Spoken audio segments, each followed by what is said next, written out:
Hello ladies and gentlemen, and welcome to Something Fresh Developments. My name is Jester. I'll show myself on cam in a moment here. We are going to be introducing today a few of the developments that Something Fresh has been involved with over the last couple of years. First of all, let us go to a browser. I'd like to introduce you to NAR6.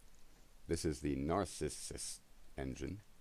NAR 6.6 is where we left off, and it's in narcissist phase because it thinks it's awesome. We have a studio here, which I think we'll get back to in a moment, but this is for broadcasting through SRS.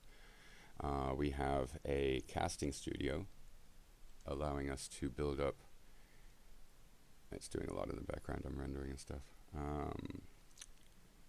Allowing us to do a bunch of stuff in the way of building up a character. So you got information, the voice parameters, choosing a voice, the director's stuff, so how the voices and their parameters change based on certain ongoings in the mission, and those are supervised as well, so it's not just what's happening at the time but what's happened over the last while.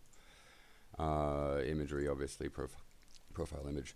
Scripting, so this is just the beginnings, but we've got phonetic respelling with a very advanced phonemes choice inventory, so you can put in all kinds of different things there. We're building up text translations, for example what you see here, fixing apostrophes, getting rid of a bunch of superfluous punctuation and the like. Pronouncing J like J instead of with a Y or a H. So yeah, we've got a bunch coming along there, and that is per character, so it can change depending on what voice you're using and how you'd like them to react. We also have advanced scripting for the character. So if you want a global context script written for the character, or you want an advanced waypoint 0 written, so that from that point on they'll carry on certain things. We can script per character. Their vehicle may be chosen, and we're going to get in a connection to Anthology system, which we'll get back to later, allowing us to choose from DCS vehicles or armor vehicles, depending on the game. Radios, already hooked up and live. You can choose the radio frequencies that this person is on, including how much ducking, the breath they take between keying and talking, and on the way out as well, how much fuzz is there, and what kind of click and beep they have. They can have an SRS name deliberately changed as well. So then you finalize the character and so on. So the casting studio is here, and we're able to put together a character based on the in-game and auxiliary information, such as backstory and stuff. So in the end, there's going to be knee boards that can be printed out or added to packs. I'll get into adding to packs and missions later. We've got a pretty cool system. But you can then really get to grips with your character. And with respect, I'm not so much stealing the idea. The idea that we're going to have AI-driven profile pics might be a thing. Although I want to tip of the hat to the NOM people who have an ongoing, running, and updating comic strip of their key players, and they're awesome. I think that's a great idea. So here we have casting. Yeah, casting. You saw some scripting in there, and this isn't built up at all. I haven't really started this, but in here we're going to have a scripting location. This is going to allow us full and more diverse than the casting scripting for the player, including rule sets that can be then built. So if Sarah Vance gets a really well-developed rule set, and you can't be bothered to do it again for Ahmed, but you want him to have very similar things, you can just copy the rule set.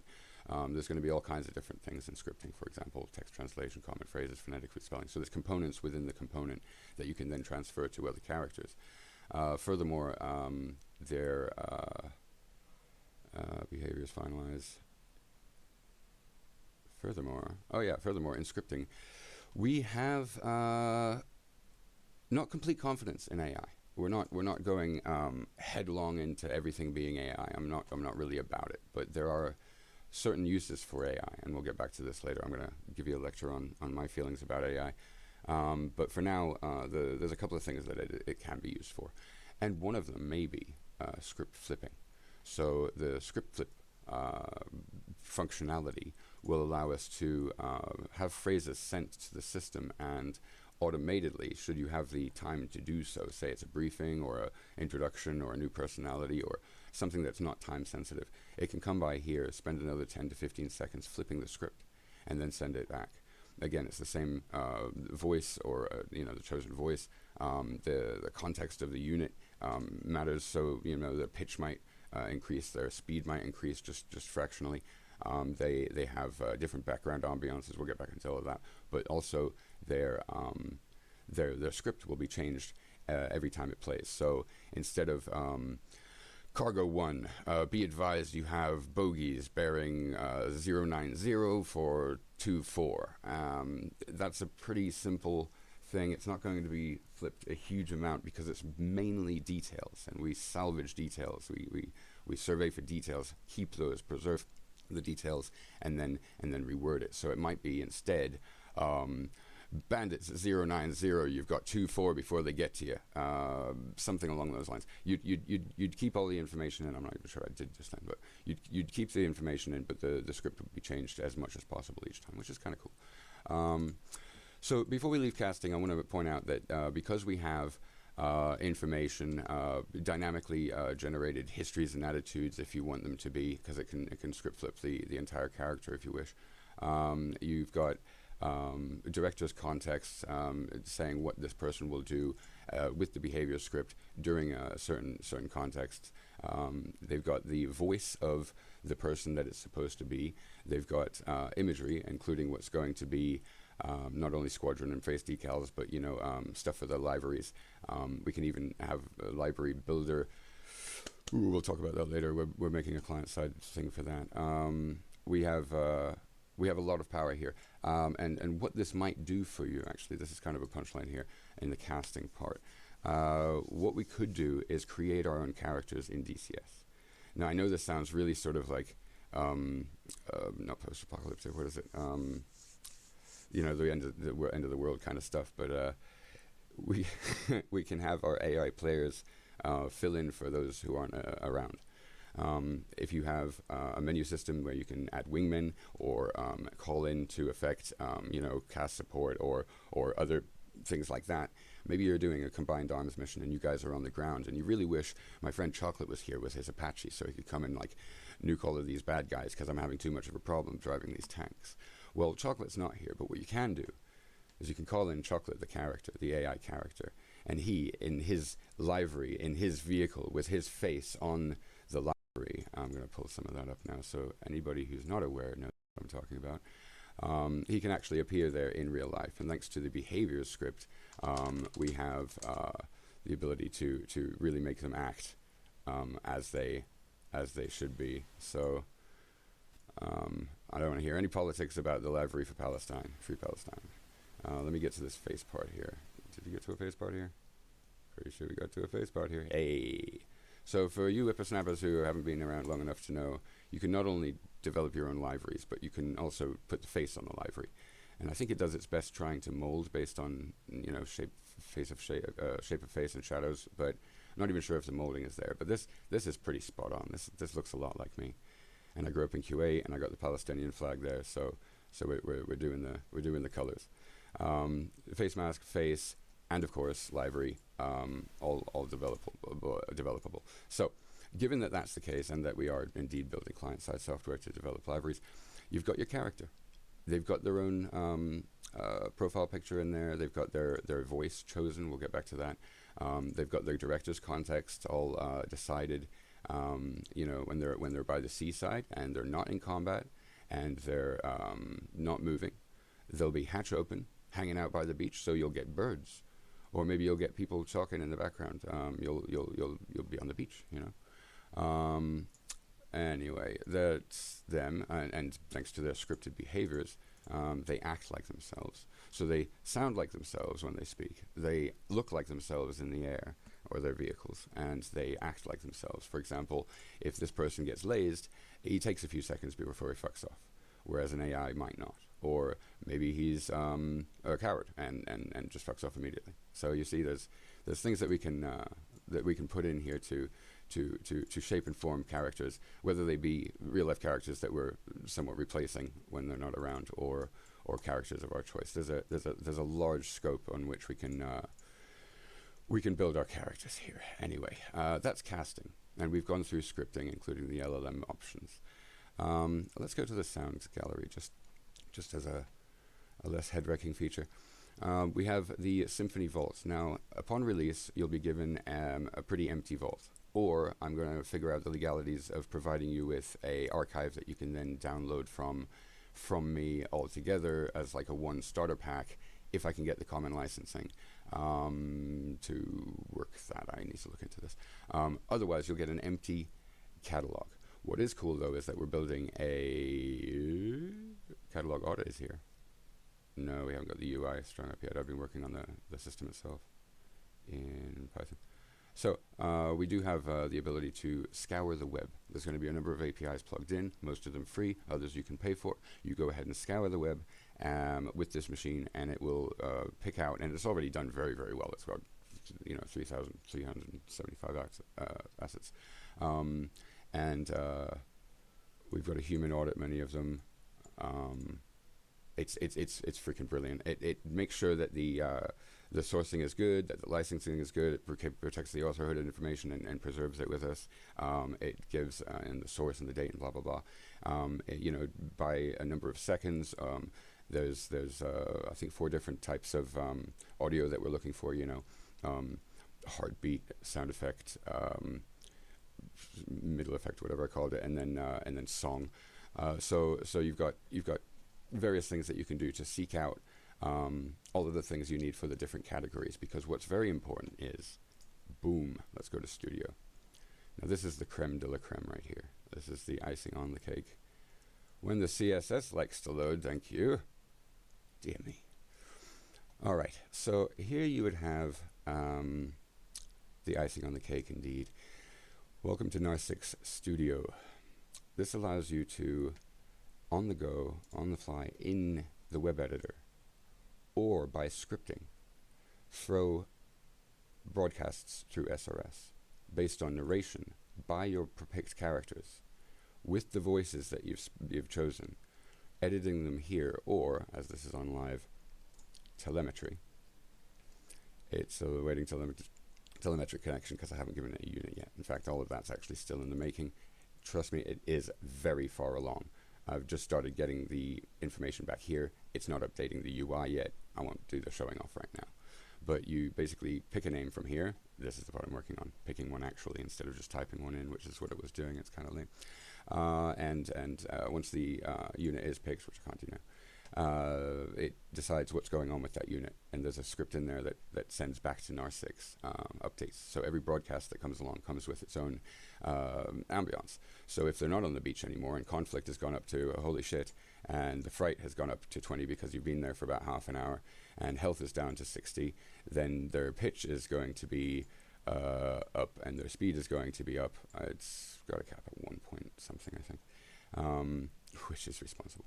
And they won't get the birds in the background. They'll be hatch closed, so they'll get subsystems, and they'll get chassis noise, and they'll get the booming of the cannon if they're in fire. So that's cool. Then you've got the text that you want to script in, and if I'm not mistaken, we should be able to go into fresh server and give this a run. Doobadoo, doobadoo. We're connected to SMS. All right, so let's take Obama. Yeah, why not? Obama's an okay voice. Let me pre-expose now that my voices aren't great. We're going to demonstrate the Forge in a minute and how cool it is at creating voices. But please believe I've been running through all of the bugs and ironing out the defects. And a lot of my sounds, I just found out today, noise suppression, not a great tool to use if you don't need it. It is what's causing a lot of the grinding coming through on these voices. So you're not going to hear the most perfect voices today. Actually, I have one that I do intend to show off. but yeah, yeah. Let me just show off with that one voice, and it's pretty glorious. Let's just get on with it. Let's take this. All of the stuff the same, groovy. I'm gonna jump into it. Hello. Oh, still loading. I'm gonna jump into something in a minute. We're gonna put this down to 0 again, and we can just play this for now. It takes just a few seconds. Let's go out a few seconds. Are we on voice processing? We're on voice processing. I'm sorry, ladies and gentlemen. There are 2 ways to call a voice. If you want it really singy and larky, you can run it through the voice processor. And this is Dubai GC Tower. We got your vector in 069%, and you have the ball when you're ready for runway 26 right. Check flaps and gear. The advised crosswinds was 2 AN6. Jump into 17 and M over Newman Bravo. Welcome to Nelly's Chats. Yeah, that was pretty terrible. I like the beep though. That was cool, and the nice breath of 0.5 seconds. Yeah, everything else is working fine. Terrible voice, like I said. Let me just go straight to something that sounds awesome. It's fucking here to demonstrate, right? So we're gonna do that, and we are. Hang on a minute. We are forged. Okay, cool. Oh, by the way, this is Admiral McRaven reporting in. I'm pretty sure that is Admiral McRaven. Let's go. There we go. That's a lot faster. Well. This is Dubai SATC Tower. We've got your vector. Inbound 069 for 7, and you have the ball when you're ready for runway 26 right. Check flats and deer. Be advised crosswinds westerly at 6 joking to 17 and M Lobinia Bravo. Welcome to Nelly's Chats. Now that is sexy. All right. He's got such a gorgeous voice. And let me throw out a legal notice here, guys.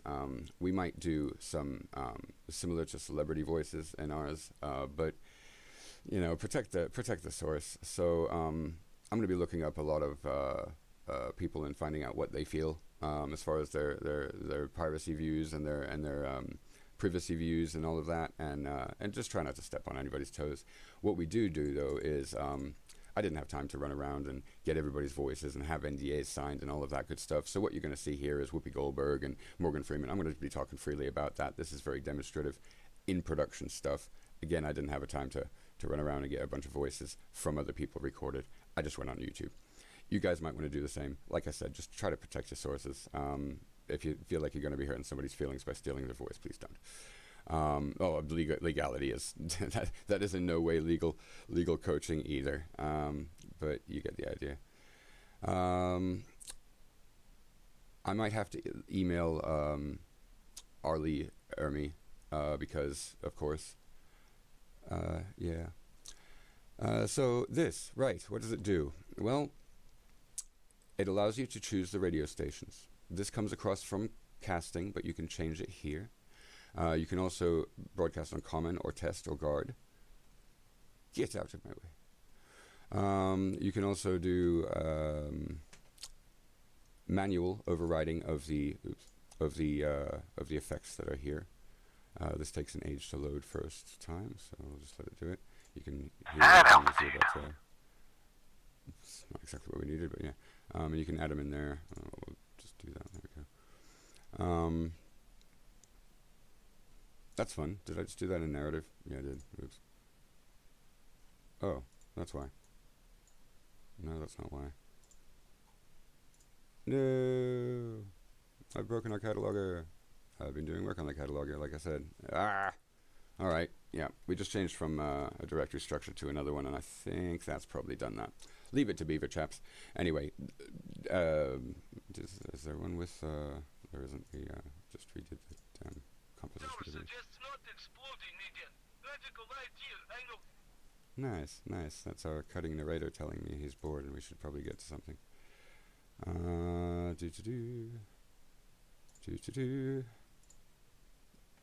There we are. I'll jump in there. Alright, so what you can do is you can choose a character, set your narrative, and off it goes. Wow, it's a real bitch. I can't actually show you that. Right, nothing works when you want to show somebody. Been working for months. Great. You get tracks in here, ambient tracks. We've got to figure that out, really. Once you've got your ambiance set up, and you've got all of the random looping, volumes, everything else set that you want for this character as he's riding along in his APC. He's got systems, subsystems, chassis, road noise, the dogs in the background, gulls, whatever it is, combat going on, yada yada. You type in the narrative, and then you broadcast it to stream. This would take quite a bit of time, a good few seconds every time you wanted to belt something out, about a minute every time you wanted to belt something out. But what you can do is you can work in Olympus. For those of you who are not aware, Olympus is freaking awesome. Well done, the Olympus people. And that allows you to strategically work a mission from above in a web browser, from a train for your friends, putting down units and giving them a good time. What is cool now, though, is you can also sit back and act as those units, describing things as HQ, the units on the ground. Help, I'm getting shagged down here. Where's my support and all of that good stuff? And you can build this out through the UI while you're doing Olympus. That's one usage situation. The other thing is you can push to talk, so you can have your own voice come through. You can even record and then push that to have your own voice with ambiance. And then once you're done with your recording, whether you're doing things live or move out the way, hit the kill button. Whether you're doing things live through here or saving them for a mission, what you can do is you can shelf this. So put it on the shelf, and then you can save it to Miz, do whatever, pull it back up, do whatever you want later. It saves with the settings of what's going on here, and if you've rendered it, it'll save with the play, or you can save it with the play, so it's ready to go. This means that you can line up a bunch of stuff, a bunch of narrative. So if you've got Olympus going and you've got a convoy careering down the road, and you know that they're going to have contact here and here and here and here, technical Shilka BMP tank, you can go back here, and while the people are starting up and setting up and grouping up and getting their shit together and carrying out the first part of the mission, you could be sitting out here working your fingers, typing away, getting a whole new narration going on, listing it all up. And then when it happens in game, you just come back here. Shit, we've got technicals from the right side, blue hair, get in here. And it's fun on the fly. But the other thing is you can hit dev, this one, and what do we have here? We've got the script. So if you're running NAR6 as a host on your own, you can actually save the audio file to a zip. It goes into /sounds, or a Miz, which goes into 110 default /sounds. Or you can add it to one of your packs. But what this allows you to do is save to Miz the sound file, and it gives you the function on what to call and how to play it.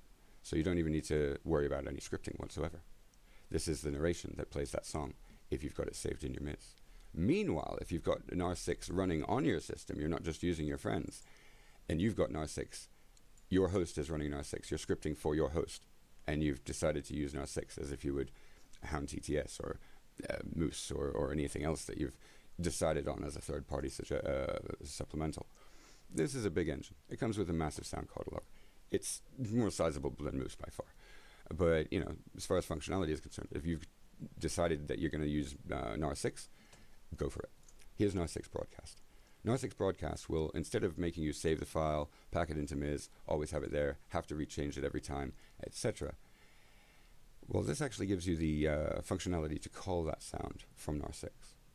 So if you've got a function that you're building and somebody's going to be making a countdown to a bomb, for example, you want to time it right.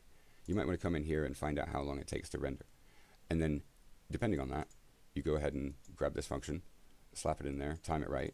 We probably will have more timings coming along for you in the future. What we do though is we've got subroutines building, and all of our subroutines time it right.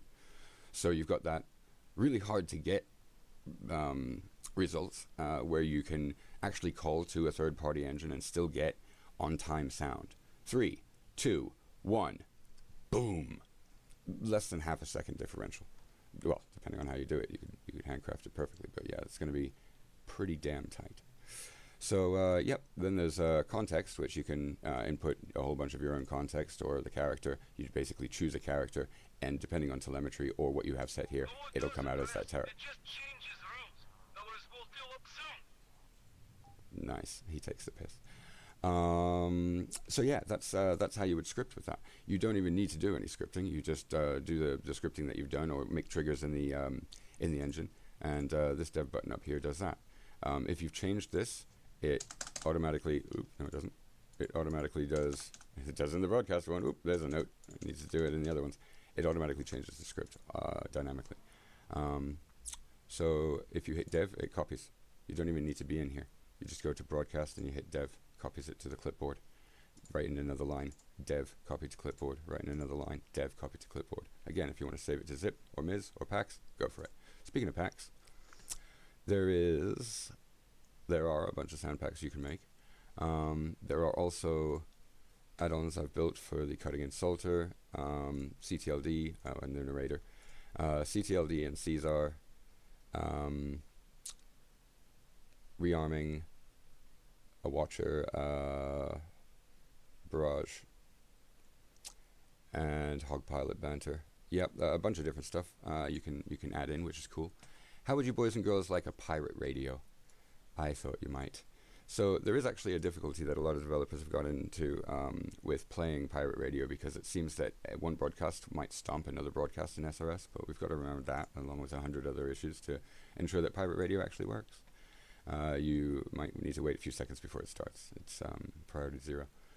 So yeah, you select from a file, or you can add a upload, or you can stream a URL, or you can hit up a YouTube, and it'll take a while to download and then, you know, chuck into the device and then broadcast. So that is cool. Put it on any of a couple of stations that you like, active or not, plus the common. Yeah, cool shit. All right, then we have, yeah, so we've got the shelf, as I've discussed, and that's to be used for saving later or broadcasting into a live event or whatever else.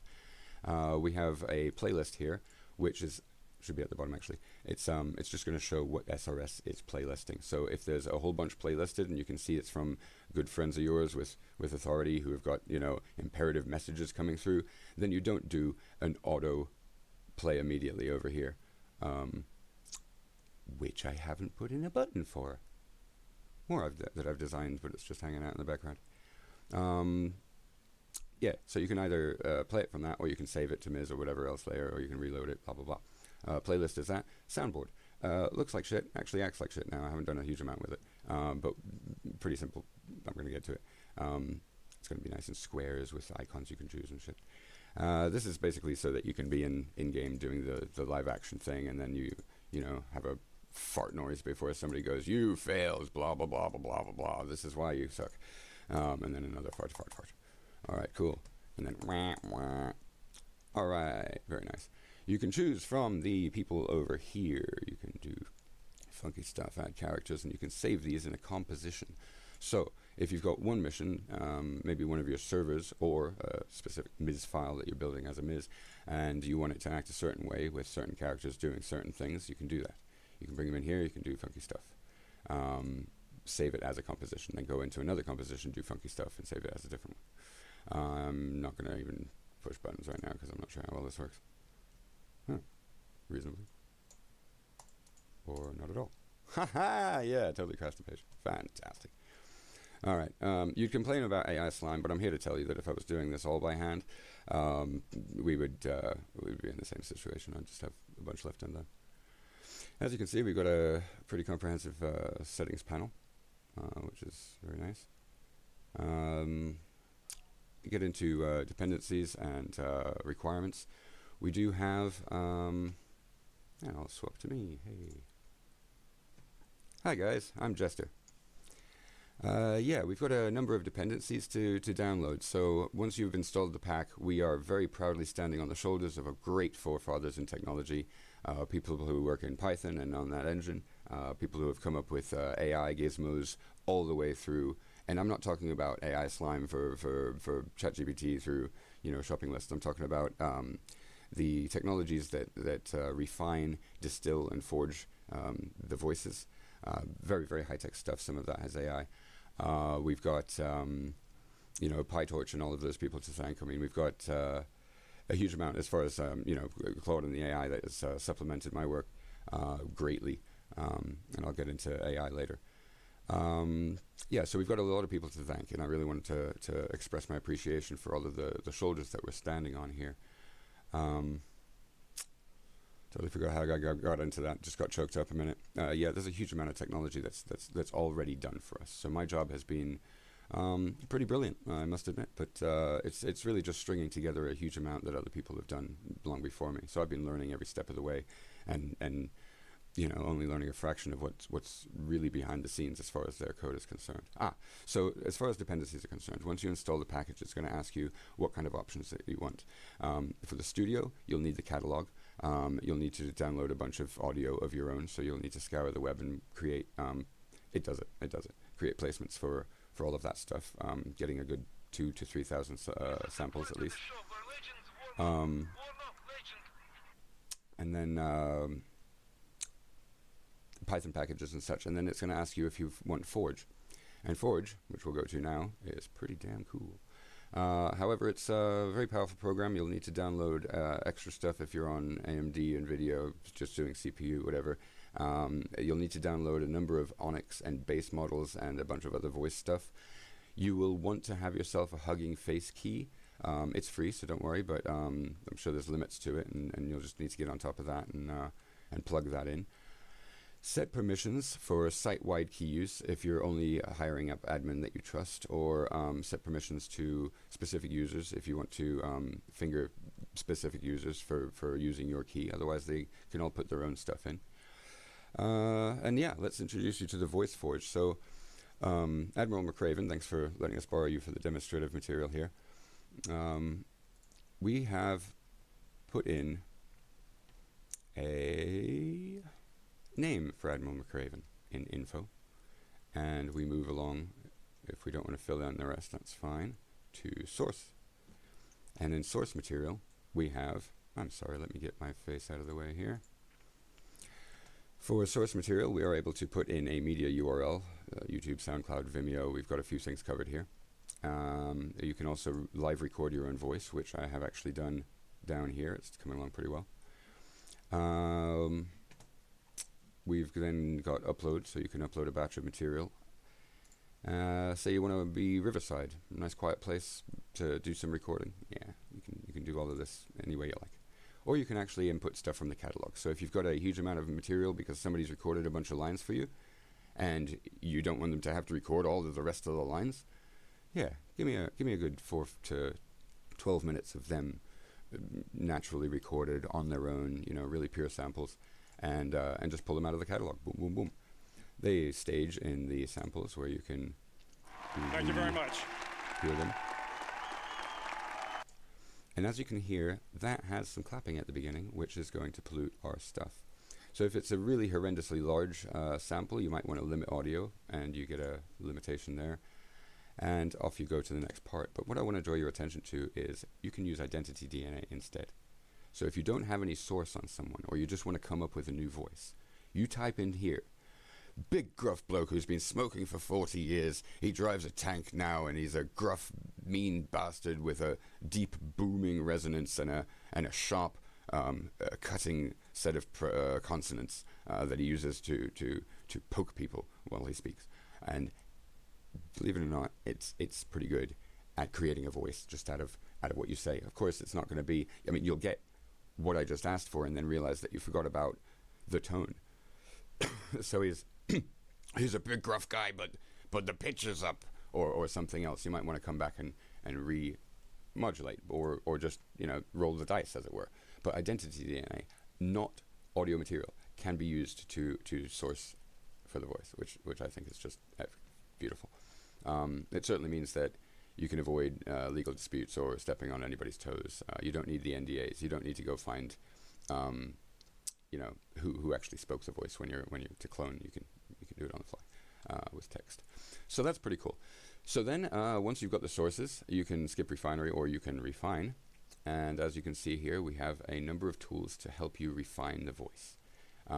As I've left him here, or as these are defaults, we've got stem separation, which allows us to separate voice from music, vocals, sound effects, from music, anything but vocals. Speaker diarization allows us to choose up to 3, I think, speakers from the material and decide which one we want. Any others will be just left off the list kind of thing. So if you do have something with 5 speakers, but that one guy is really the one that's speaking most of the time, and he's helping out by speaking first, or there's more of him in the beginning, or whatever it is that helps speaker diarization do its job, this will at least chop out the guy that you want, or the person that you want, they, them, he, she, it. And oh, aliens, dogs. I mean, we could get into all kinds of different voices if you wanted to record your cat. I'm really not sure how it would do the transcription, but we'll work on it. We got noise suppression. We got voice enhance. We got that kind of cuts the voice. Watch out, but if it's needed, then it's great. VAD chunking makes it into chunks. Nicer for the distillery. Transcription, which is cool. You get to see the lines next to the voice in each chunk, and it allows the rendering to be a little more intelligent. Loudness normalization and quality score, so you can actually see which chunks are cool and which chunks are not.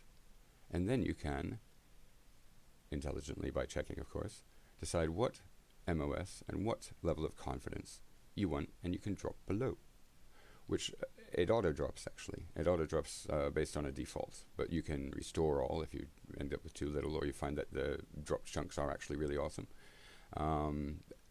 There's a bunch of other speakers that are taken out, but not in this one, so I'm not finding them. Sorry.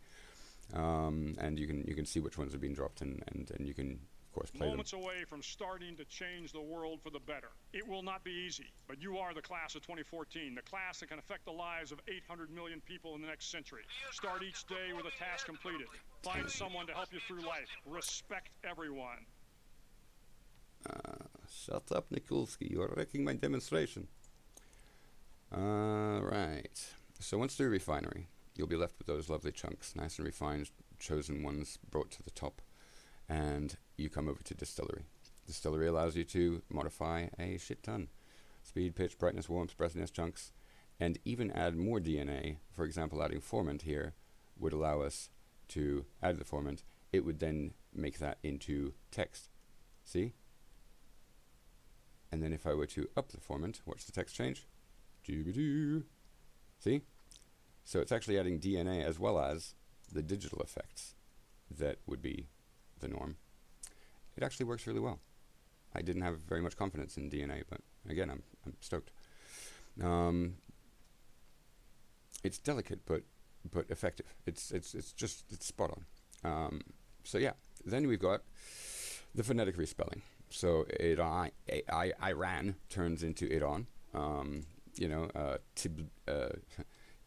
Tbilisi, I'm not sure how it would try to say that, becomes Tbilisi, Tbilisi, or however it's best pronounced. We've got text translation. We've gone through that, and it'll tell you how much phoneme coverage is actually available. So 7,000 is damn prominent, and that's why we get a decent fingerprint. And once you proof the fingerprint, and then keep changing these, save them, put the defaults, save them again, set them up nicely. You're going to sit here and proof for a little while, proof again, and it actually does take 40 seconds to a minute to actually proof, depending on how long your sentence is. Also, be very careful here. If you get a sentence this long, which is a random sentence that's put in, by the way, here's a randomizer for you. If it's this long, it's actually going to sound less like the voice, because the fingerprinting doesn't do what the rendering does. It does it a little differently. It might even sound really awesome if you get it short, and it might sound a little duller in the end game. But this is a pretty solid place, even though the technologies are different in proofing and rendering. This is a solid place to test what the voices sound like and prepare it for rendering. So you'll get it as close as you possibly can to the voice here, and then if you join me at being impressed with what's coming out in render on this guy at least, you'll have an Talon awesome voice. 2 is defensive. Move. Su-34 fullback on my 6 at Angels 18. Breaking into the vertical. Get an aim 7-man Sparrow on this guy before he guns me down. Now, you hear, that does sound like Admiral McRaven, but it's a little off. And I'm going to give you what sounds more like Admiral McRaven, what happened in the rendering once we got this green part done. I'm going to come back to rendering in a minute, but I just want to take the opportunity to let you hear that, followed by now this, which, by the way, from the Onyx. happens a lot faster. Wait, what? What I expect from you today is the same thing that I expect from all Americans, or indeed all those who walk upon this planet. And what I ask of you is courage. What we do today will echo in time across the ages. Your names will be stamped into the stone. Your stories will now become a part of this nation's history. So today ask not what your country can do for you, but ask what you can do for your country. Thank you for your time. And you see, that sounds a lot more like him. So don't be too afraid. If you're in distillery, we've given you the best technology that we can prior to an actual render, of course, to give you the closeness. So if we were to then go and just do this, sorry to take more of your time, but I kind of want to really prove that when you have shorter sentences, it sounds like him a lot more. A lot of people are going to screw this up otherwise. Might even put a hard block limiter or big warnings if you start getting past about here. Also, periods. Periods are apparently murder to this engine, so watch out. Talon 2 is defensive. Move! Yeah, that sounds a little bit more like him. Anyway, point being, you get to distillery, you get it to damn close to where it is, try it with a bunch of different sentences, making sure it's cute. This, by the way, this stuff doesn't get computed into the Onyx. This is just to help you test with the right words already in place, with the right pronunciations. So off you go in there, you go into rendering, and we get into a new block. There's a bunch in here. Let me just pass through that we're going to be choosing a base model, but we don't. Leave it auto. It's going to choose the best one based on the source. You can, however, decide that you want different ones. Render tier and compute engine. Huge technology. Been working on this recently. It's freaking awesome. We have a lesser snappy, which is quicker or runs on smaller hardware version. But I suggest using the 1.7b, which is the size of the neural network model that we're using to compute this render. The render engine was a fun one. We have just come out, by the way, while I've been developing this, with AMD GPU using ROCm on Windows. This is alien to you and pretty alien to me still, frankly. It's the fact that AMD has been catching up, or at least the AMD market has been catching up from Linux to Windows as far as what it can do with AI rendering in this context. What's really cool is that we saw it on the horizon when we started building, but AMD users were going to be relegated to using CPU, which takes 3 times as long. And that means, 2 to 3 nights rendering. It's pretty bad. You get up the next day and you've got, 200... Sorry about that, guys. You've got nowhere basically. So yeah, using AMD, or if you've got an NVIDIA, which I don't, you're going to be able to use effectively CUDA technology. So leave it on Smart Detect or throw it on your favorite graphics card. And Precision BF16 is recommended. That is a lot faster and better than 32. So leave it there if possible, if you have it available. The system does take into account what you've got and make the best guesses. So do bug note me if there is an issue with compatibility at any time. Right, so quality of render. This is important. You can go to low and have a shitty voice. Medium, have slightly just about can hear it robotics. And then high is the place to be. As you can tell, my Admiral is high. Maximum epochs, 1,000 is a great start. 1,000 is a really good start. That's how far along Admiral McRaven is here, as you can see. And he's doing really well. So I could put another 1,000 on him. But by the time you get to 2,500 on top of the base model, you start depreciating. So you start getting depreciating returns. So I might put 1,000 on him. I might actually just leave him where he is because he sounds awesome and see how he does in the wild. You can add to render. You can continue a render that is pre. Will that tell me? No, it doesn't update the UI yet. Okay, cool. If you stopped a render, by the way, and it was up here, it would be like continue render. Yeah, you can do what you like. You can even go back in renders and select from versions prior. I don't think this one has any. I just dove right in. Render history includes this going. Yeah, so you can check out which ones you want, and if you do fuck it up by making 5,000 epochs one night, or whatever, then you can go back, which is quite nice. What you can also do, because the render takes a few hours, you can go up here and you can go to server, add server. You can then dial in your friend's forge. And once you're there, once you're there, you can say, no, I would like to render on Bomb Squad. Hey. Oh, there we go. Yep, takes a minute to switch. And now, when I hit render, it'll send the chore to Bomb Squad. I can then leave this page, just like if it was local too, because 6060 is the UI that I'm in right now, but 7070 is, as long as it's still running, of course, where the work happens. Cool. Yep, there's that. You also have batch sizes. So depending on the size of your RAM or your GPU, I'm usually settling on 64. Given that I've got a GPU, I could push it up. We're testing all kinds of different rendering right now. It's working really well. We're just getting faster and faster. So, right. This is where it gets kind of cool. Voice packs.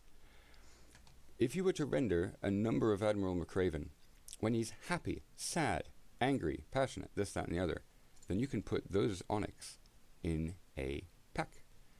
These are low energy, medium energy, and high energy, and not just in levels on one axis, but in each there's different emotional states. So this is tired, chill, moody, whispering. So those are all, let's call them low energy in this category, but they are different.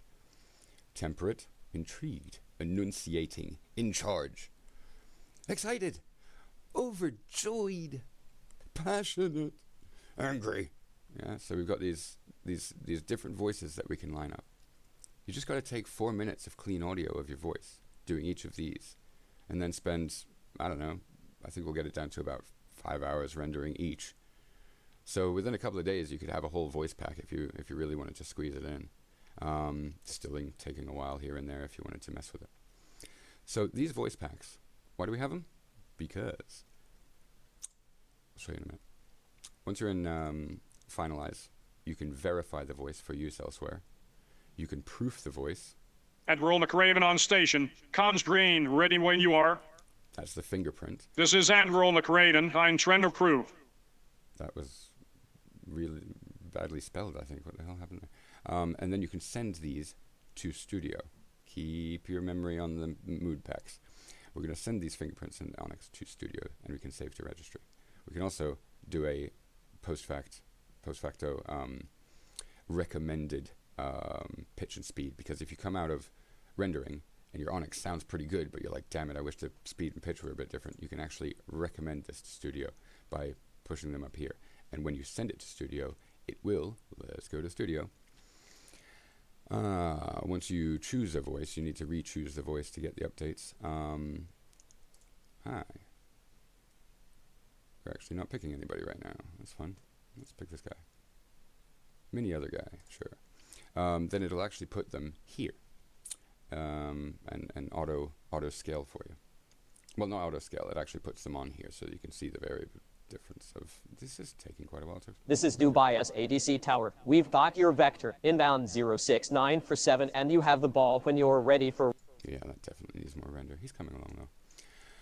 Oh, I wish I could show you the background ambiance. That's terrible.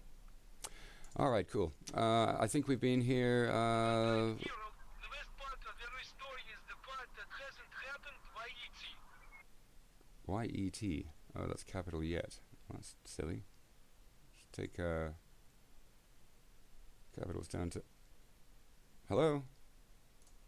Darling? Thanks. Trying to show people. Can you not be messy?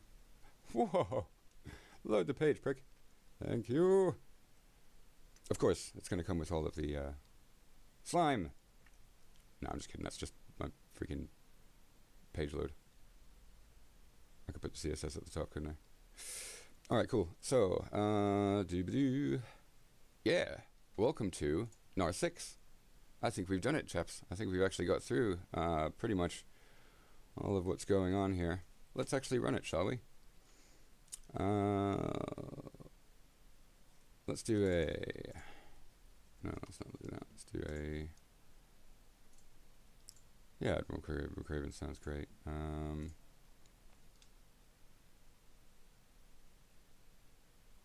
Stream it.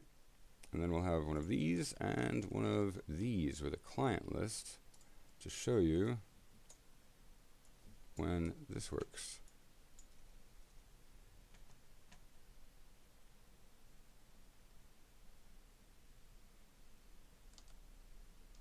Hit the button.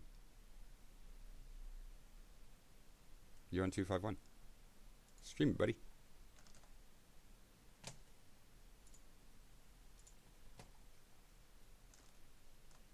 Hello.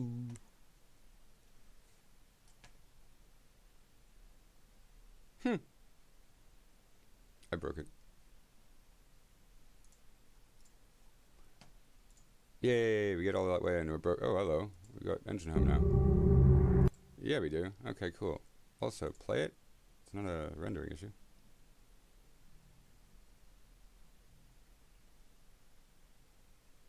Oh, I'm doing stream. Idiot. It's TXSRS is the button. I'm freaking out. You stop that. This is Dubai SATC Tower. We've got your vector. Inbound 069 for 7 and you have... That's really cute. All right, now actually transmit it. Silly me. This is Dubai SATC Tower. We've got your vector. Inbound 069 for 7 and you have the ball when you're ready for runway 26 right. Check flaps and deer. Be advised crosswinds Wesley at 6 jump into 17 and then open you up Bravo. Welcome to Nelly's Champs. Oh yeah, baby. That's pretty cool. And so yeah, that comes over the SRS. As you can see, the ATC listed in there. I cannot alt-tab with DCS up. Sorry about that. Ah, beautiful. You can position it long lat. This is made for DCS, so it has those and then a map choice. Yeah, and so again, from the scripting end, if you decided that you were going to implement this into your server, you would have all you can eat, background ambiance, characters, sound catalog for all of that stuff, scripting, LLM scripting for big things like briefings, non-time important stuff, masses of character building, you know, the kneeboards, the pirate radio, the add-ons for your CTLD and your stuff. Oh, and packs. So we didn't do packs, and I am wondering if this UI is where to be for this. No, it's not. Casting has packs. So what you could do is you can create a character, your George or your Jester, and then you can create a... I know I put a button here somewhere. Build sound pack. Check it out. So your F-14 Rio has these lines, right? So, I haven't finished it, but this is where it's just going to be able to, for every one of these lines, render and save, create the pack, and all you do is hit download for your new Rio, or AH-64 George. You feel it? And then you can just push it in. Excellent. Yeah, so Forge is online, XTTS is online, you know, your settings is pretty cool. And actually my settings is not that cool, to be honest with you. We need to do a bit more there, packing everything in. But we do have in Forge, that's probably the best place to see it. Come on, baby. Documents, that's where I was going with this. So especially by the time you guys get your hands on it, it's going to be lusciously documented, and it's going to teach you all about the technologies and give you all the how-tos and quick access checklists and stuff like that. And I'm really quite happy to, let's do a, what do you mean? Yeah, I'm really happy to bring this to your attention. So thanks very much for your time, guys. I'm not mentally too well, a bit sort of broken these days, and I'm surprised I got through all of this at all. Really happy that it worked in the end there as well, because I was like, what did I just break? It's been working for days. Yeah, it's been working for a few weeks actually. What I'm thinking is, I was developing alongside Hound development and MSRS and the rollovers in gRPC and SRS. We were trying to get better sound functionality to get narration in game, and I was already on top of getting the background ambiance and stuff like that. I actually worked by hand in Python for a while. I learned Python to do this, and got the the little applets without the UI. Let me turn that off for you guys. Sorry. Shush.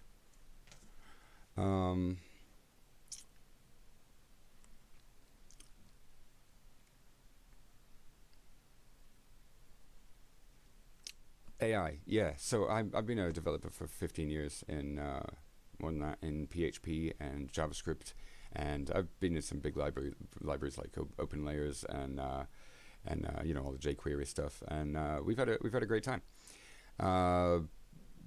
Definitely allergic to AI for the first few generations, so first generation or two that we've seen prior. It's definitely not worth an engineer's time to be going back and forth and copy pasting. But since agentic AI has started to take off, and don't get me wrong, it was really shit for about a year or two. Hell, I still didn't trust it, so I just carried on in my little Python applets, being able to make MISs pack with files, or you know, figure stuff out about MISs, and we've got this other thing going on. I'll show in a minute. And I was reluctant. To come to AI, but Claude, specifically Claude Opus on High, is doing some damn good work.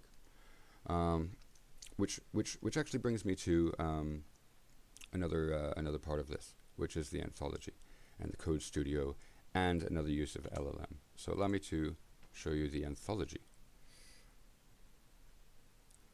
Welcome to DCS Anthology. With this, you are able to connect to an Olympus server. You are able to connect to a JSF agent, which is our own software running on the server, and you also have a something fresh SRS connection. Once they're all connected, you get this little sidebar where you can navigate the units, for example this guy, and all the regular stuff, although this is definitely in the making. This is not something I'm showing off right now, except to say it's in the making. We've got a large amount to do with taxonomy and iconology and telemetry yet to do. So I'm going to make sure that's resumed. Good. Here you'll be able to modify all of your things. Of course, you'll be able to build new things. You'll be able to edit people's waypoints and so on. AI is fun. I think it called it logistics. Edit logistics. And we're still working on it. Forget. And basically for all the Olympus purposes, and a lot that it doesn't do, sorry Olympus, we're going to be able to, what am I doing? Yep, we're going to be able to give you a live server strategic modifier, so you can, you know, move here and do stuff. Going back to NAR6 real quick, you should actually be able to, click on one of these guys, excuse me, and assign, fuck off, assign a character. Yeah, haven't got there yet. But what's really cool is if you are actually doing this Olympus style and talking to them in here, in Studio, well, we're going to have a system where you can basically talk to them as character. It's just going to come up with a little chat applet here, nice and easy. Does everything else itself. Very nice. Not only does this do live missions, but it also does save missions as well. So if I were to open, for instance, a example mission.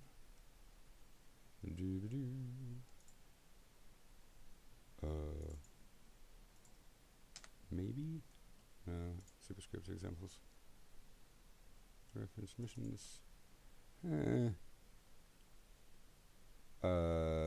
Sure. If we were to take this, for example, and load it up. Why am I still hearing SRS? Go away. Wipe and load fresh doesn't work. We need some wipe and load fresh work, I think, still. Yeah. Anyway, as you can see, the merge does a really good job, by the way. We've been working hard on merge so that it has like conflict mediation and asks the user, big pain for it, and blah blah blah. Anyway, yeah. So here's your action zones. Something tells me I still need to get a handle on shape, so we've actually broken that since my last working on projections. I've been working on the map menu UI, so it's probably that technology I've screwed up. There's not shapes on zones. God damn it. All right. Again, not showing off here too hard. We've got a lot covered, but we still have a lot yet to do. What is cool, though, is that not only will we be able to save and load as statics or modulate a live mission, but We can also drag and drop from library various things. Again, not working quite yet. It has actually been available in Builder thus far. Isn't now. Basically, it loads everything up in Builder so that you can position everything before putting it down. And then you put it in. Or you save it as a template, which saves it as one of these. You can search the database with a very powerful search engine, allowing you to decide what kind of article, what cost, we'll get back to that, flagged, verified, special, ones that are marked for CTLD, for example, group, user, only mine, you can flag them. So you've got, crowns and flags on certain units so that you can see where they are. Map labels are a pain in the ass. Let's turn those off. Ooh, hello. Not working. Great. Not working on zones or static mission. Work to do, lads. And then let's get to something really fun. There's a market. Why is there a market? Because this is going to be a real-time strategy game. So in one of my game modes, I've got components loading into AOs, which allows for basically a hyperdynamic choose what you want to do today kind of mission layout with a playlist of various AOs with various components. You can decide what you want to do that day. Another game mode is survival, where there's a bunch of shit strewn around the map, and when you go find it, quote find it, you can get it. So some of that's airframes, a lot of it's supplies, you can build things with it. And then another game mode is RTS, real-time strategy, which is, your general dynamic campaign going on. There's a person who can move things around, but he can also give orders to real-life people, allowing there to be an economy, as well as the point system. So this man or lady can spend dinars buying supplies, which can then be carried around like to here. You need to build a war factory, so you need 2 concretes, 1 poles, and 1 logs, and you need a construction crew. So you get all of that stuff, you come over here, bring it all over here, you build the war factory. It does the animated build up in statics until there's a building standing there with a bunch of shit around it, and maybe a tank parked outside. You've got yourself a war factory. From then, you can then build tanks. Anybody played Command & Conquer? Because we're going to have a good time. This RTS is going to have the best graphics in the world. And, of course, 2-player, you can play either side. But wait, there's more.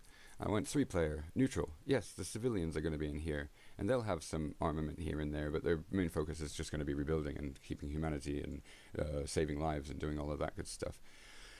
And although it's not actually an official coalition, I do believe I'm going to be working hard to make tribes, which is like a pattern of tribes across the whole place. Let me pull a complete refresh and actually open a file here for RTS. But then also we're going to have insurgents, which allows us to create just a whole new faction called Insurgents, and that's going to be pretty cool.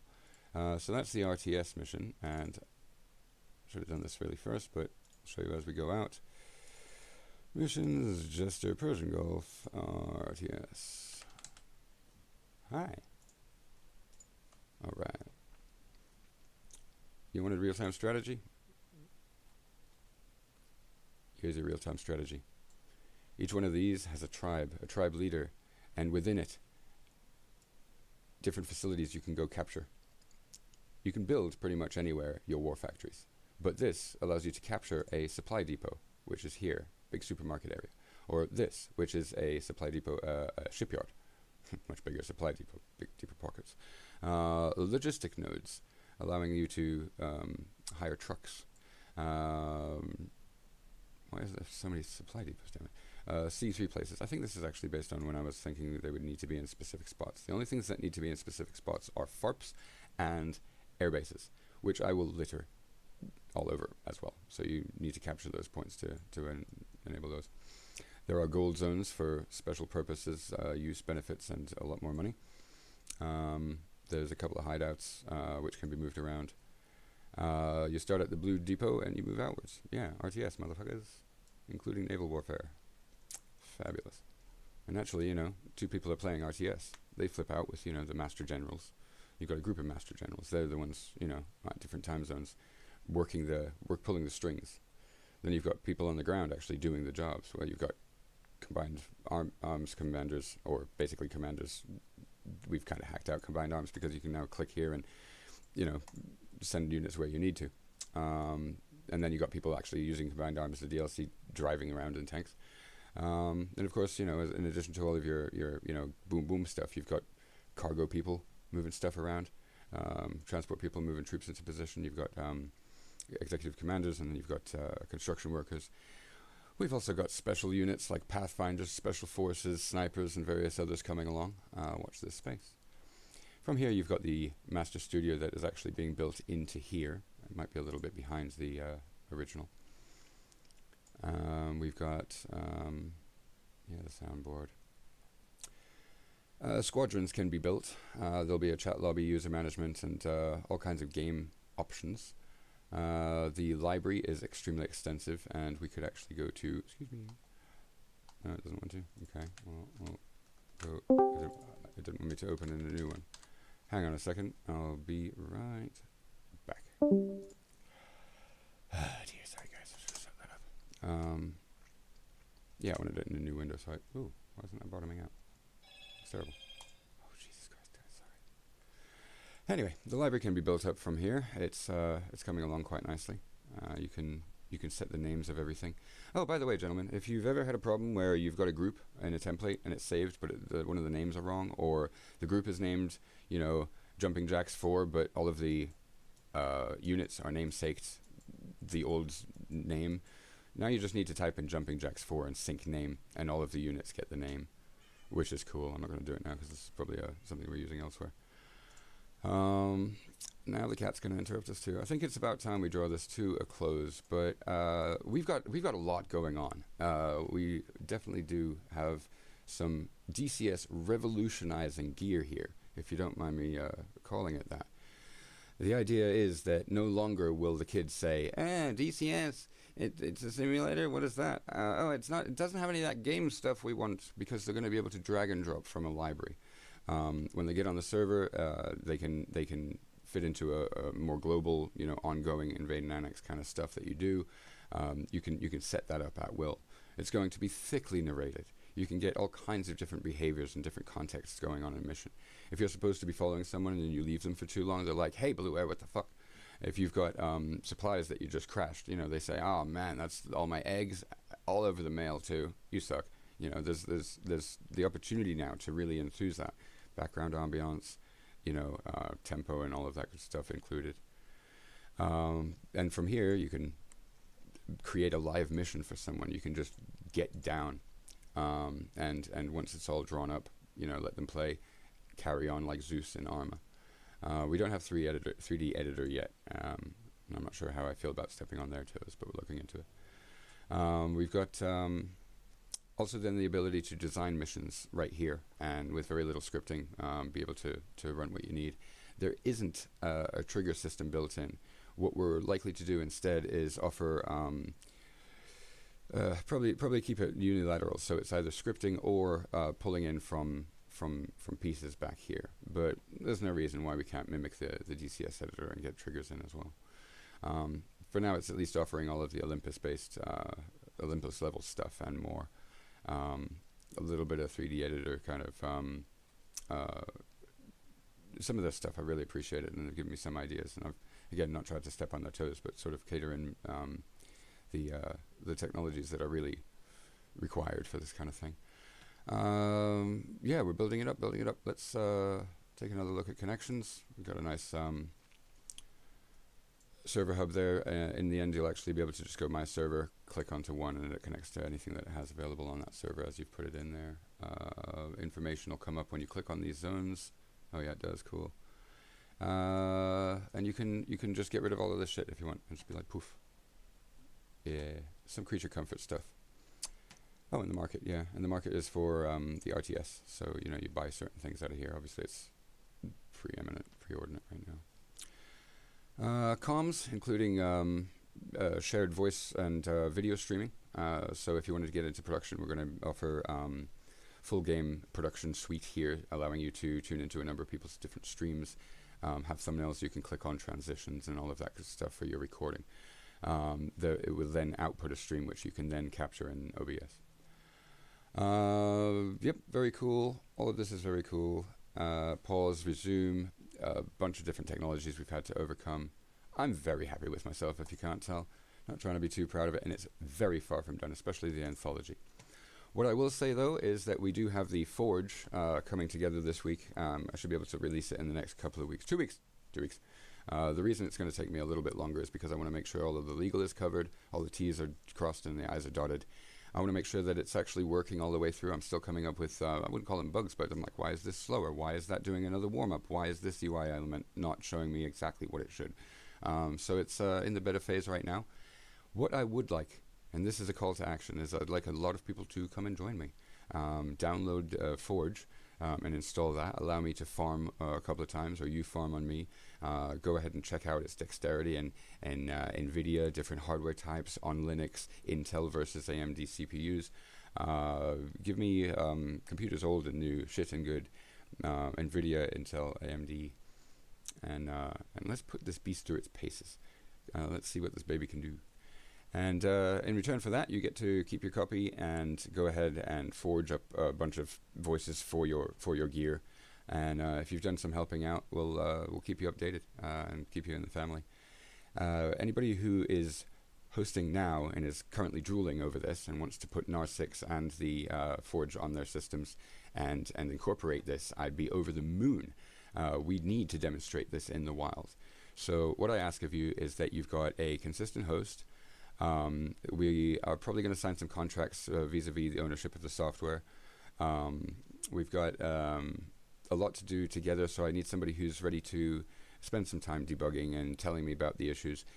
I'll do the fixing, don't worry. But the unless you want to get into some AI with us and touch the source, certain users I might bring into that.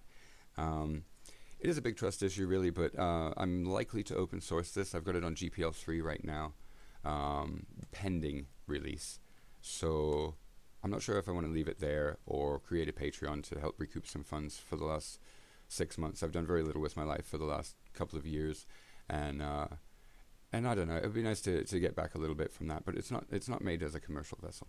I'm not really wanting to make bundles of money on it. I just want to see some kind of stampage, and then release it into the wild so that every DCS host is embedded and everybody's having a really great time with DCS. So yeah, you could just get the Forge, make some Onyx voices. Those plug right into your Hound or your MSRS. You can download just Studio. We are pretty far from release on this one, but it is coming along. You can join the alpha if you wish, and then plug this into your system, start creating sound catalog, and by the time it's done, you'll have more of a fully working version. As you can see, it works perfectly fine now. You can actually start scripting for it. Our conventions on functions and parameters and namesakes and stuff are all going to stay the same from this point, inshallah. So yeah, no, it's looking pretty good. Studio a little bit further back from Forge. Forge is about to be released in at least beta. Studio is still in alpha. But I would like people to come along, install it on the system, start scripting for it, and show me some really cool ways that it can be used. What I've got now is the infrastructure, and to a point with some add-ons. Oh, noise. Noise is a neural network-based music creator. I know that's going to be that could be considered slime, and it could be considerably slime. We're going to try it out. So you got rock going on, but as the action increases, the rock gets built up more like Doom does. Yeah, I want it to work well though. So we're gonna anyway. Apart from that, and a few other add-ons, the cutting and salter, CTLD stuff, and of course my own scripts being narrated. I want to see what other people do with this. I want to see what you want out of narration. I want to see what's missing from the system. I want to see you run into bugs so that I can fix them. And I want to see some gleeful scripters, mission builders, and server hosts that are happy to be released from, well, this process. Okay, I want my code to look like this, and then I need this sound to play. Okay, I go to AI 11 Labs, and I go to here, and I log in, and I've paid money, and I go ahead and I choose my character and then type in the voice. Okay, so I now output that voice. It downloads. It sounds like shit. Keep going, keep going, keep going. It's going to be a bit the same with our program, I suppose. But then he goes, all right, download that voice. Now I've got to import that into a MISD in just the right place. But I've also got to go into editor, and I've got to go line it up there. Our program does that if you miss. And then I've got to go and put the text in and make sure the path is right again. Okay, cool. Now everything should work. Oh, but what about volumes? Oh, but what about this? Oh, but I actually want this guy to beep. Now I gotta go change all of those fucking sounds. Ah, shit. I forgot the background ambience, or I forgot this and that and the other. You gotta go change every single one of them. And by the way, this doesn't come with background ambience. We do that. We do the beep. We do the fuzz. We do the whatever else you want. We've got it all covered based on what the needs of a DCS scripter that needs broadcast narration to be doing. Be advised, my youths and ladies, we will be getting into play sound next. That's going to be one up here, another button up here to allow for play sound in mission. And play sound, of course, saving sounds to the mission and embedding in mission and blah, blah, blah for you. We're not there yet, but it's probably going to be all the more simple than this, so that's pretty cool. That leads me to the fact that you can then say play without narration and start building. There's no time cap when you play without narration. Seconds being able to be set here if you want. You can create sound effects. So if you go then layer sound effects, you could have in order a bunch of layered sound effects. So as you're moving into a hostile area, that dun dun dun dun dun dun sort of sound kicks off, and as soon as they start firing, well, then there's another bunch going dun dun dun dun dun dun dun dun dun, and then when somebody gets killed, bam bam bam bam. Build it up, dude. You don't even need to make this about narration. Yes, it's called narcissist because it's about narration, but it's can be used for all sorts. So yeah, we've been busy, and I wanted to shout out to Wags. He's having a rough time right now. Please pay love and respect to him and everybody else on his dev team, dealing quite a lot with that in my hair. And I hope he's back and well soon. Shout out to Nineline. Shout out to all the rest of the boys at DCS. I really want you to see this and come and see me, come and discuss it, come and test it maybe. And hey, review it. I've got AC ready to, Andre, I love you, dog. He's ready to do a review on this. And I figured I would just give this sneak peek is what I'd like to call this, because yeah, some of it's not working. I haven't scripted this. It's long and it's probably bored you to tears if you're not into this stuff. Thank you for being around if you're still here. That about does it. What does it look like in mission? Well, wait, there's more. I'm sorry. Code Studio. One more thing. What does it look like in mission indeed? I've built in a Code Studio, and if you're the admin, you can hit this shield and it'll take off security. Because there is the ability to allow other people to Code Studio, putting in, text or spawning a group or whatever. But if you want to get into file system stuff like saving games or doing any kind of weird shit, then you need to be admin. So you stick on the shield over here. But then you can, like any other IDE, flick through a number of script that you've built. You can import from here what you want in your tower, and then you can come in here while you're running the mission and run ambush at this person's location or whatever else, so that you can script inject. Let's do that now to prove it works. Yay! Execution confirmed. DCS result. Yay! Cool. Is that we can do it? Look, catch her alive. Let's do that again. Catch her alive. Yay! Okay, cool. Yeah. And what's cool about this is we're training an LLM to Mission Maestro. So before long, you'll be able to offer people a portal that is safe for them to come along and type into what they want out of a mission. It then goes to a catalog of our library, which behind the scenes actually has hundreds of subroutines from this APC is being hit and it's stationary so the people jump out. Or this APC has been hit, but it's on the road, so the people don't jump out. But if it gets critically damaged, then the people jump out. Or the fact that any APC call out on the broadcast comes with dogs, ambience, and all of that good stuff. There's fortified building is one. So if you've got a bunch of infantry standing around a building for more than 5 minutes, they start to put statics on and around the building and position themselves. And then the building starts firing. We're working on that. We've got all kinds of different subroutines that the LLM can call on. In order that, with Code Studio, you can do absolutely fuck all in the way of code and just sit here and talk to the LLM. Hey, I would like a convoy mission going down the street, and we've got to take care of them, but they get attacked from all sides by other stuff. That's actually our component hammer. But they also want a a spy or something, and we've got some components for that. But they also want helicopters flying through and delivering troops. Well, we've got some helicopter component, but we also have subroutines within that component we can pilfer. And so the LLM is being trained to be able to use these routines while also being able to navigate the development on the fly in DCS, in Lua, without falling over all of the problems that AI is right out of the box doing. With the documentation that AI can get a hold of, they're not able to spawn units hardly. When they do, they're on top of each other. When they do spawn, then they don't waypoint properly. When they do waypoint, they don't behave, advanced waypoint behave properly. When they get to a point where they find a building, they go through it, or they get stuck on it, or they don't go around it. We need to work on all of this stuff. We need, people not spawning in water. We need all of that good shit to be trained into the LLM, and that's what we've been doing. And there's no reason why it shouldn't actually provide a pretty positive result in the end once we're finished. This is another way that we can say DCS is a simulator, and it stays a simulator. And hey, Wags, and you lot up at top, I need you to hear this. DCS stays a simulator. But for all of the pain in the ass whippersnappers who are whinging at you and trying to drive this thing into a game, I'm now providing the infrastructure which allows hosts to allow people to talk to the thing to design what they want. And of course, this isn't just for on-the-fly live mission making. This can be saved as script. So you can say, hey, LLM Mission Meistro, please, now that we've designed that all in a testing host or on my client machine or wherever else, save that as a mission, and then ensure it's all going to work and stuff.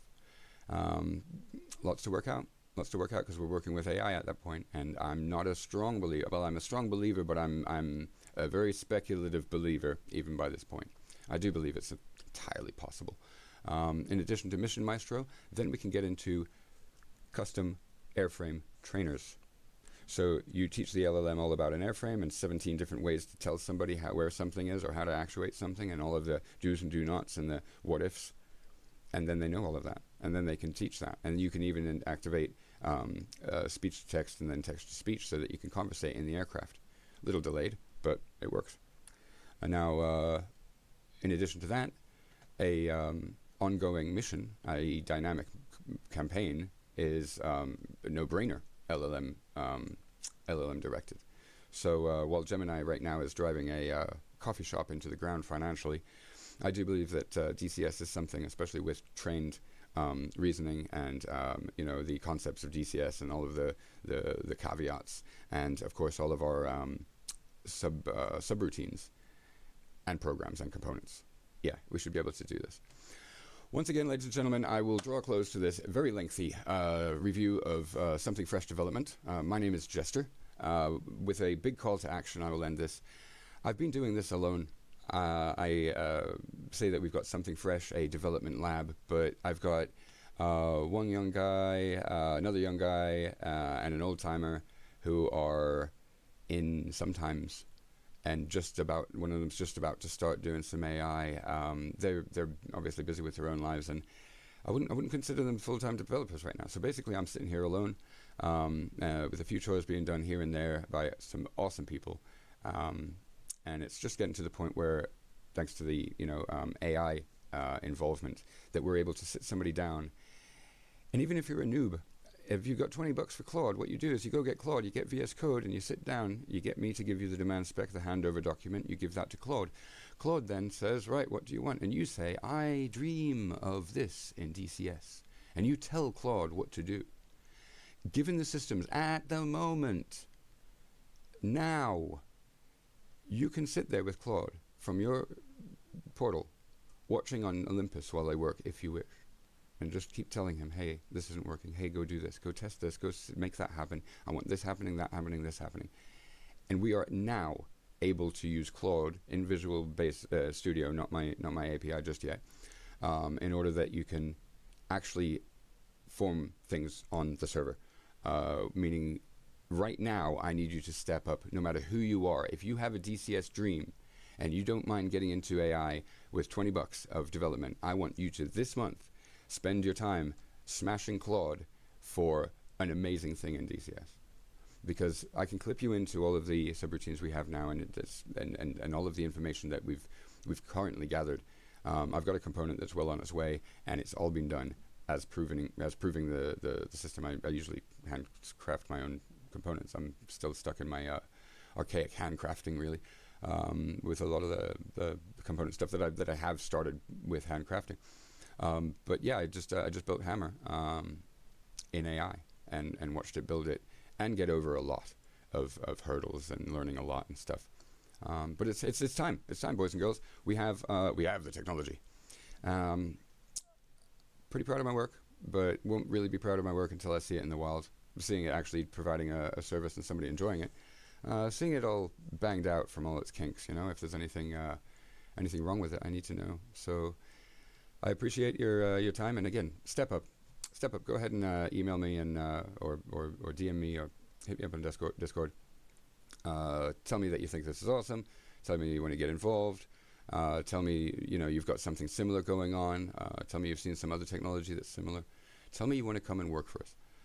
We don't pay. We're all volunteers over here. But tell me you want to work on the system and carry some trust with us, and we'll get you set up. Again, if you want this for your server, please step right up, because I'm looking for people to run this, and I think it's going to be really great. So with that said, let me pull up. Oh, jeez.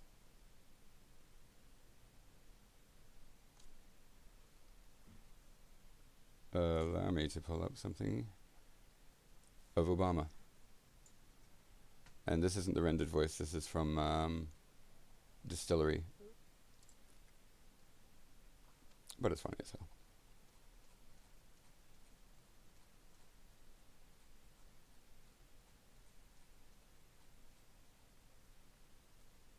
Okay. What Americans now need to do is bring about world peace through triumphs of honor and courage. What I'll ask of you here today, on this day of memory and celebration, is to have the courage to stand tall together in these dark times. Obamacare wasn't all I did. I also dropped 500,000 tons of ordnance on Afghanistan. For that, you might thank me. Well, my real power comes from dressing up in Michelle's lace knickers and singing show tunes while riding a Shetland pony around the southern lawn. Now, there's no two ways about it. It's got to be the white pantyhose. But all staff, the Secret Service men, and even visiting dignitaries agree I have got what it takes. So together, hold my hand. We will tell the world in our nip and pretties that we are not afraid to venture into the sunlight. We are not afraid to dance. Yes, we can dance. We can dance. We can dance. If you want, we can leave your friends behind. Wink because your friends don't dance. And if they don't dance, then they ain't no friends of mine. Now get your bitch asses into something fresh. It's time for some DCS.